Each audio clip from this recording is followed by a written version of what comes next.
Starline is my younger sister, and the last time I saw her was well over a year ago. Not being able to see my nephew in person is like, it makes me sad.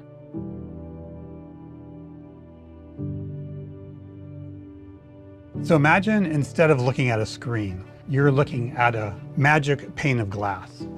And through that glass, you're seeing another person on the other side. Hi, can you see me? Say hi to Auntie. Oh my gosh, I love you. Eddie!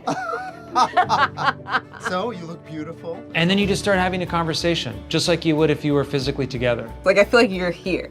This is wild. I can see that curl in your hair. I can see how your sweater is falling. Yeah. But then you'll be saying, put on a little lipstick, Maury. There are really three breakthroughs coming together here. One is the ability to capture people as they are. The second is the ability to compress that information and send it over existing networks efficiently. And the third is the ability to render that person viewable through a three-dimensional display. So it really feels like you're talking with someone right in front of you.